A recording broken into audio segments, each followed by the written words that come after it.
y yo desde la edad, a ver, ¿a qué edad bueno, no me acuerdo qué edad tenía, pero sí sé que fue en el año 74, ninguno de ustedes había nacido, que yo empecé a dar clases. Entonces, yo siempre me he encontrado un problema. Cuando yo doy los talleres, eso que doy en la Cámara de Industria o que voy para InLíder o a la FAO, yo me encuentro que el problema no tanto es la estructura, por ejemplo, del correo o la estructura del memorando o la estructura de una carta oficial, sino los errores de ortografía y redacción. Porque es muy fácil aprenderse que una carta lleva fecha, remitente, saludo, cuerpo de la carta, despedida y firma. Se acabó. El problema está en tener el estilo de redacción adecuado. También, por ejemplo, hay que insistir, no me va a dar mucho tiempo, pero quiero aclararlo, porque si están vinculados de alguna manera o no con el periodismo ustedes, que algunas de las cosas que yo les puedo enseñar en la redacción empresarial, por ejemplo, cartas de solicitud, de currículos, etcétera, no se aplica exactamente con la redacción de la era digital. Porque, por ejemplo, nosotros vamos a insistir mucho en la sintaxis, ¿verdad?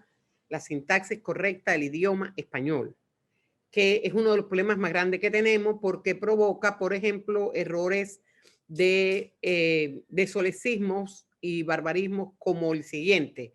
Por ejemplo, dice, vendo juguetes para niños nuevos. Los niños no son los nuevos, son los juguetes.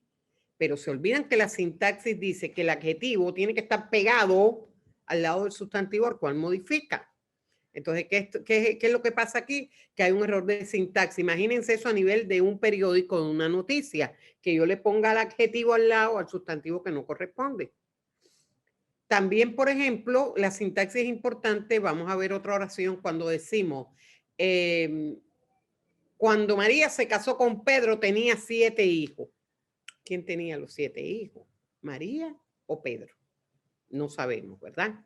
No es lo mismo decir, María tenía 7 hijos cuando se casó con Pedro. O Pedro tenía 7 hijos cuando se casó con María. Ahí está la sintaxis, que después se las voy a explicar. Sustantivo, verbo, adjetivo, complemento directo o indirecto. De esa manera, la gente los va a entender más claramente y ustedes van a entender más claramente. Porque incluso el cerebro ya tiene conexiones neuronales establecidas de que cuando uno se enfrenta a un texto periodístico, uno se enfrenta a un texto académico, esa es la estructura de la redacción. Claro que una novela no, un cuento no, poesía no, una carta a tu tía no, pero en documentos oficiales se hace necesaria la sintaxis correcta del idioma español. ¿Qué es lo que pasa? Que, por ejemplo, en la redacción de la era digital, ahora la voz pasiva, que cuando José Adán y yo estábamos en la prensa era pecado capital, usar voz pasiva.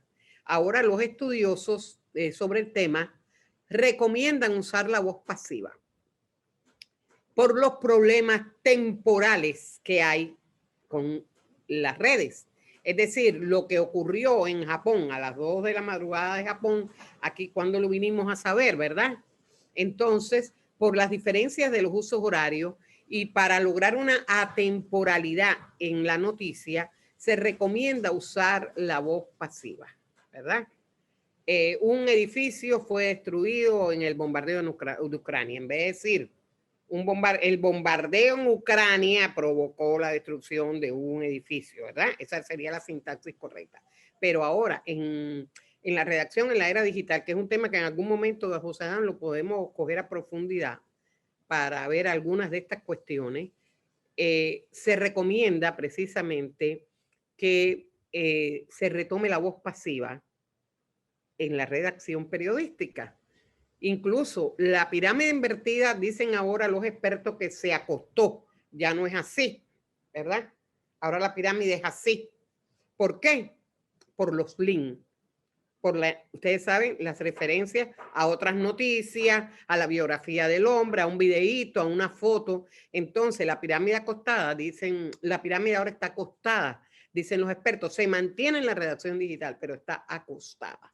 Ya no es la misma pirámide invertida que nosotros conocimos. Incluso la estructura del lead, los titulares, todo está cambiando. Porque ahora el titular no solo tiene que ser breve, enganchador y atractivo, sino que hay que pensar en los buscadores. Es decir, ¿cómo va a aparecer esto en Google? Si se muere el Papa y tú pones en la noticia, fallece el prelado, nadie te va a leer. Está muy fino tu título, pero nadie te va a leer. Porque, ¿qué es lo que yo voy a poner en Google cuando yo busco la noticia? Muere Papa. Es lo que yo voy a poner. Y todo el mundo.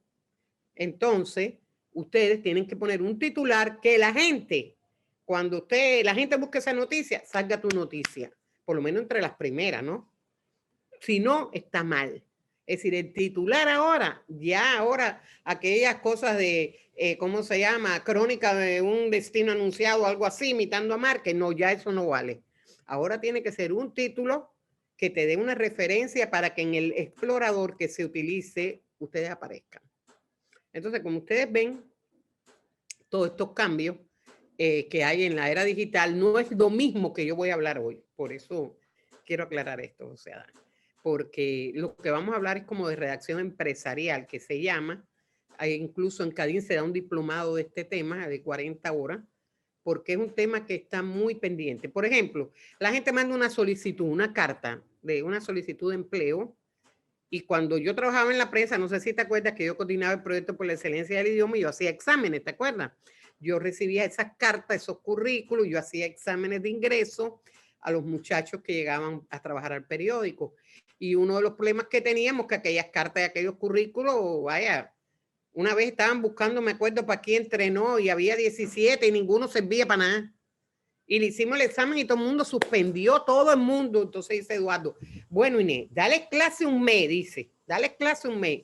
Y a mes, tú haces así y escoge a que esté mejor. Bueno, solo uno aprobó después de un mes. Yo me iba a renunciar a mi carrera como maestra. Un mes dando clases, ni un alumno, nada más que uno me aprobó.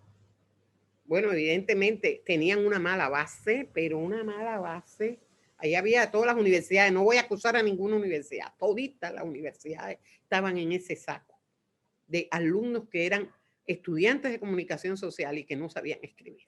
Entonces, para eso, nosotros lo primero, bueno, ortografía no puedo darle porque no me da tiempo, ¿verdad? Hay muchos cambios en la RAE. Por ejemplo, la O entre números no lleva tilde, solo no lleva tilde. Esta, esa, aquella, aquel ya no lleva tilde. Los números no se escriben separados por coma, los miles de los millones. Se escriben en grupitos de 3 y se pone una coma o un punto solo para el entero del decimal o el peso de la moneda. El resto de los grupos, por ejemplo, 300 millones, 240 mil, entonces usted pone los 300, 300, un espacio, los otros 3 ceros, espacio, 240, espacio 150, punto 23 centavos. ¿Ya? Ya no se usa ni la coma ni el punto, antes sí. ¿Se acuerdan? 3,000 comas en los cheques. Ya no. Dice la Real Academia que no.